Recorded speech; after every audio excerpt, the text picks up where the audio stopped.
ఓం శ్రీ మాత్రే నమః. ఛానల్లోకి స్వాగతమండి. పూర్వజన్మ పుణ్యఫలమే కర్కాటక రాశి వారికి ఊహించని రూపంలో సాక్షాత్తు ఆ పరమేశ్వరుడే వీరిని అనుగ్రహించబోతున్నాడు.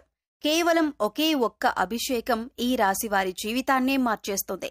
వీరికున్నటువంటి దోషాలు, శాపాలు అన్నీ కూడా నశించిపోతాయి. అయితే ఈ రాశివారు చేయవలసిన అభిషేకం ఏమిటి? ఈ అభిషేకం ద్వారా వీరు జీవితంలో ఎటువంటి ఫలితాలను పొందబోతున్నారు? అలాగే వీరి జీవితంలో ఆశించిన ఫలితాలను పొందటానికి చెయ్యవలసిన దేవతారాధనతో పాటుగా పాటించవలసిన పరిహారాలను గురించి ఈ వీడియోలో వివరంగా తెలుసుకుందాం. కానీ అంతకంటే ముందుగా మీరు కనుక మన ఛానల్ని ఇప్పటి వరకు సబ్స్క్రైబ్ చేసుకోకపోయినట్లయితే సబ్స్క్రైబ్ చేసుకొని పక్కనే ఉన్న బెల్ ఐకాన్ నొక్కి ఆల్ సెలెక్ట్ చేసుకుంటే మేమిలాంటి వీడియోస్ అప్లోడ్ చేయగానే ముందుగా మీకు నోటిఫికేషన్ వస్తుంది. ఈ రాశివారిని సాక్షాత్తు ఆ పరమేశ్వరుడే రక్షించబోతున్నాడు. ఈ రాశివారు ఎవరైతే జీవితంలో అనేక సమస్యలతో ఇబ్బందులు పడుతూ ఉన్నారో, అలాగే కొన్ని శాపాల కారణంగా బాధలు అనుభవిస్తూ జీవితాన్ని భారంగా గడుపుతూ ఉన్నారో, అటువంటి వారికి ఊహించని రూపంలో వారి సమస్యలకు పరిష్కారం లభించబోతుంది. ఈ రాశివారు కేవలం ఒకే ఒక్క అభిషేకంతో వీరి జీవితంలో ఉన్నటువంటి కష్టాలు, బాధల నుండి విముక్తి పొందొచ్చు. అయితే వీరు చేయవలసిన అభిషేకం ఏమిటి? అలాగే ఈ అభిషేకాన్ని వీరెలా నిర్వహించాలి అనేటటువంటి విషయాల గురించి తెలుసుకుందాం. ఈ రాశివారు చాలా మొండితనం కలిగి ఉంటారు. అలాగే వీరు దూకుడు స్వభావం కలిగి ఉంటారు. అంతేకాకుండా వీరికి కోపం ఎక్కువగా ఉంటుంది. అలాగే ఎవరూ సాధించని పనులను కూడా వీరు సులభంగా సాధించటం వలన వీరికి గర్వం అనేది ఎక్కువగా ఉంటుంది. అంతేకాకుండా వీరు ఎంతో ధైర్యంగా ఉంటారు. అలాగే వీరు కుటుంబం పట్ల, జీవిత భాగస్వామి పట్ల ప్రేమను కలిగి ఉంటారు. అయితే వైవాహిక జీవితంలో చిన్న చిన్న విషయాల్లో ఇబ్బందులు ఎదుర్కొంటారు. వీరు కుటుంబ సభ్యుల యొక్క అవసరాలు తీర్చటానికి నిరంతరం కృషి చేస్తూ ఉంటారు. అలాగే చాలా విషయాల్లో వీళ్లు ముక్కుసూటిగా ఉంటారు. మనసులో ఏమనిపిస్తే అది ధైర్యంగా, నిర్భయంగా చెప్పేస్తారు. అలాగే వీరికి నాయకత్వం వహించటం అంటే చాలా ఇష్టం. రాజకీయం, సాంకేతిక విద్య వంటి వాటిపై ఆసక్తిని చూపుతారు. ముఖ్యంగా ఈ రాశివారు వీరి యొక్క స్వభావం వలన కొన్ని సందర్భాల్లో సమస్యలను కొని తెచ్చుకుంటారు. అలాగే ఈ రాశివారికి ఉన్నటువంటి దోషాల కారణంగా కూడా వీరు అనేక ఇబ్బందులను ఎదుర్కొంటారు. ముఖ్యంగా వీరికి పూర్వజన్మ దోషాలు, పితృదోషాలు వంటివి ఉంటాయి. వీటితో పాటుగా ఈ రాశివారు దీర్ఘకాలిక అనారోగ్య సమస్యల వల్ల ఎక్కువగా ఇబ్బంది పడతారు. అయితే ఈ రాశిలో ఎవరైతే ఇటువంటి ఇబ్బందులు పడుతూ ఉన్నారో వారందరికీ ఆ పరమేశ్వరుని అనుగ్రహం లభించబోతుంది. కేవలం ఒకే ఒక్క అభిషేకం ద్వారా మీకున్నటువంటి బాధలు, కష్టాలు, శాపాలు, దోషాల నుండి విముక్తి పొందవచ్చు. అభిషేక ప్రియుడు అయినటువంటి ఆ పరమేశ్వరుడు 12 జ్యోతిర్లింగ రూపాల్లో ఈ భూమండలంపై వెలిశాడు. ఈ విధంగా వెలిసినటువంటి 12 జ్యోతిర్లింగాలకు అనేక విధాలుగా అభిషేకాలు నిర్వహిస్తూ ఉంటారు. ఒక్కొక్క అభిషేకానికి ఒక్కొక్క ప్రాధాన్యత ఉంది. అయితే లింగరూపధారి అయినటువంటి ఆ పరమేశ్వరునికి ఏ విధంగా అభిషేకం చేయాలి, అలాగే అభిషేకం చేయటం ద్వారా ఎటువంటి ఫలితాలను పొందుతామో తెలుసుకుందాం. మనకున్నటువంటి కష్టాల నుండి, బాధల నుండి, దోషాల నుండి విముక్తి పొందాలి అంటే లింగరూపధారి అయినటువంటి ఆ పరమేశ్వరునికి మనం ఏ విధంగా అభిషేకం చేయాలి, అలాగే ఏ విధంగా అభిషేకం చేయటం ద్వారా ఎటువంటి ఫలితాన్ని పొందుతామో తెలుసుకుందాం. కంచిలో వెలిసినటువంటి ఏకాంబరేశ్వర శివలింగానికి ధారాభిషేకం చేస్తారు. ఈ విధంగా చేయటం వలన సకల పాపాలు నశిస్తాయి. అలాగే తేజోలింగధారి అయిన ఆ శివునికి రుద్రాభిషేకం అంటే చాలా ఇష్టం. ఈ రుద్రాభిషేకం చేయటం ద్వారా సర్వసంపదలు చేకూరుతాయి. అలాగే చిదంబరంలోని చిదంబరేశ్వరుడికి శతరుద్రాభిషేకం చేస్తారు. ఈ శతరుద్రాభిషేకం వలన కుటుంబాభివృద్ధి జరుగుతుంది. అలాగే శ్రీకాళహస్తిలోని కాళహస్తీశ్వరుడికి ఏకాదశ రుద్రాభిషేకం చేస్తారు. ఒరిస్సాలోని కోనార్క్లోని సూర్యరూపధారి అయిన శివునికి లఘురుద్రాభిషేకం చేస్తారు. దీని వలన పునర్జన్మ ఉండదని శాస్త్రం చెబుతుంది. అలాగే చంద్రనాథలింగంకి మహారుద్రాభిషేకం చేస్తారు. దీనివల్ల జ్ఞానాభివృద్ధి జరుగుతుంది. అలాగే ఖాట్మాండు వద్ద త్రినాథ క్షేత్రంలో అతి రుద్రాభిషేకం చేస్తారు. ఈ అభిషేకం వలన అఖండ పుణ్యముక్తి చేకూరుతుంది. అలాగే శివలింగానికి ఆవు పాలతో అభిషేకం చేయటం ద్వారా సంతాన ప్రాప్తి కలుగుతుంది. అంతేకాకుండా బిల్వపత్రం ఉంచిన నీటితో అభిషేకం చేయటం ద్వారా ఆయువు, ఆరోగ్యం అభివృద్ధి చెందుతుంది. అలాగే స్వచ్ఛమైన నీటితో అభిషేకం చేయటం వలన సకాల వర్షాలు కురుస్తాయి.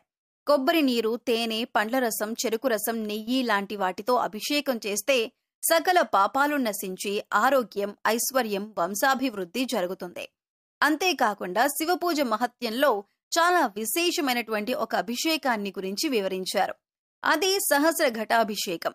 ఈ సహస్ర ఘటాభిషేకంలో 1296 కలశాలతో అద్భుతంగా శివునికి అభిషేకాన్ని నిర్వహిస్తారు. ముందుగా ఈ అభిషేకానికి 1296 కలశాలను సిద్ధం చేసుకుంటారు. తరువాత వాటిని శుద్ధి చేసి వాటికి విభూదిని రాసి బొట్లు పెట్టి తరువాత అష్టగంధ సుగంధ ద్రవ్యాలు అలాగే పంచామృతాలు అన్నింటినీ కలిపి అభిషేక జలాలను సిద్ధం చేసుకుంటారు. ముందుగా సిద్ధం చేసుకున్న ఘటాలన్నింటికీ ధూపాన్ని వేస్తారు.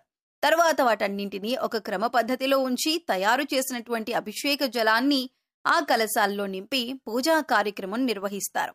ఆ తరువాత ఆ 1296 కలశాలతో లింగరూపధారి అయిన ఆ పరమేశ్వరునికి అభిషేకం చేస్తారు. ఈ విధంగా అభిషేకం చేయటం వలన పూర్వజన్మ దోషాలు, సర్పదోషాలు, పితృదోషాలు వంటివన్నీ కూడా తొలగిపోతాయి. అయితే అందరూ ఈ సహస్ర ఘటాభిషేకాన్ని నిర్వహించలేరు. ఎందుకంటే వారి వారి ఆర్థిక ఇబ్బందులు, అలాగే వారి యొక్క జీవన శైలి, అలాగే ఇతర సమస్యల వలన అందరూ కూడా ఈ అభిషేకాన్ని నిర్వహించాలంటే సాధ్యం కాదు. కాబట్టి ఈ రాశి వారికి కేవలం ఒకే ఒక్క అభిషేకంతో ఆ పరమేశ్వరుడి యొక్క అనుగ్రహం ఏ విధంగా పొందాలో తెలుసుకుందాం. ఈ రాశివారు కేవలం ఒకే ఒక అభిషేకం చేయటం వలన వారికున్నటువంటి కష్టాలు, దోషాలు, శాపాల నుండి విముక్తి పొందవచ్చు. అలాగే ఈ రాశి వారికి ఈ అభిషేకం చేయటం వలన సులభం. ఎందుకంటే ఈ అభిషేకానికి అధికంగా ధనాన్ని ఖర్చు చేయాల్సిన అవసరం లేదు. కేవలం మీ యొక్క భక్తి శ్రద్ధలు మాత్రమే ఈ అభిషేకానికి అవసరం. కాబట్టి ఇటువంటి అభిషేకాన్ని చేయటం ద్వారా మీ జీవితంలో మార్పును పొందవచ్చు. అయితే ఈ రాశి వారు పాటించవలసిన అభిషేక విధానం గురించి తెలుసుకుందాం. ముందుగా శ్రేష్టమైనటువంటి పుట్టమట్టిని తీసుకోండి. తరువాత శ్రీగంధం చెక్కను తీసుకుని దాన్ని నూరి గంధాన్ని తీయండి. తరువాత ముందుగా తీసుకున్నటువంటి పుట్టమట్టిలో ఈ శ్రీగంధం కలపండి. ఈ విధంగా కలిపి ఆ పుట్టమట్టితో ఒక శివలింగాకృతిని తయారు చేయండి. ఈ విధంగా తయారు చేసినటువంటి శివలింగానికి చందనం, సుగంధ ద్రవ్యాలు, కస్తూరి, అలాగే గంగాజలం, పంచామృతాలతో మీకు వీలైనటువంటి వాటితో 20 రోజుల పాటు అభిషేకాన్ని ప్రతిరోజు నిర్వహించండి. అలాగే శివలింగం దగ్గర ప్రతిరోజు బిల్వదళాన్ని ఉంచండి. ఈ విధంగా 20 రోజుల పాటు అభిషేకం చేయటం ద్వారా ఈ రాశి వారి జీవితమే మారిపోతుంది. వీరికున్నటువంటి శాపాలు, దోషాలు అన్నీ కూడా తొలగిపోతాయి. అంతేకాకుండా ఈ విధంగా తయారు చేసినటువంటి శివలింగాన్ని గుండెల దగ్గరగా పెట్టుకొని ఓం నమః శివాయ, ఓం నమః శివాయ అని 108 సార్లు జపించటం ద్వారా వీరికున్నటువంటి అనారోగ్య సమస్యలన్నీ కూడా తీరిపోతాయి. అలాగే ఈ రాశి వారు జీవితంలో ఆశించిన ఫలితాలను పొందటానికి పాటించవలసిన పరిహారం గురించి తెలుసుకుందాం. ఈ రాశివారు సూర్యుని అనుగ్రహం కొరకు సూర్యబీజ మంత్రాన్ని ప్రతినిత్యం జపించాలి. అలాగే వీధి శునకాలకు అంటే కుక్కలకు ఆహారం అందివ్వాలి. నలుపు, తెలుపు రంగులో ఉన్న కంబళిని దానం చేయాలి. ఉలవలతో చేసిన ఆహార పదార్థాలు పేదలకు పంచాలి. ఉలవలను నీటిలో నానబెట్టి గోవులకు తినిపించాలి. అలాగే మంగళవారం నాడు ఉపవాస నియమాన్ని పాటించటం, సుబ్రహ్మణ్య స్వామి దర్శనాన్ని చేసుకోవటం శుభ ఫలితాన్నిస్తుంది. సో చూశారు కదండి, కేవలం ఒకే ఒక అభిషేకం ఈ రాశి వారి జీవితాన్ని ఏ విధంగా మార్చేస్తుంది. అలాగే ఈ అభిషేకం ద్వారా వీరికున్నటువంటి శాపాలు, దోషాలు ఏ విధంగా నశించిపోతాయి వంటి విషయాల గురించి ఈ వీడియోలో వివరంగా తెలుసుకున్నాం కదా.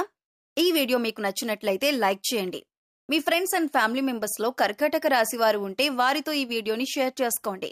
అలాగే ఇప్పటి వరకు మీరు కనుక మన ఛానల్ ని సబ్స్క్రైబ్ చేసుకోకపోతే సబ్స్క్రైబ్ చేసుకుని పక్కనే ఉన్న బెల్ ఐకాన్ నొక్కి ఆల్ సెలెక్ట్ చేసుకుంటే మేమిలాంటి వీడియోస్ అప్లోడ్ చేయగానే ముందుగా మీకు నోటిఫికేషన్ వస్తుంది. మరో చక్కటి వీడియోతో మళ్ళీ కలుసుకుందామండి.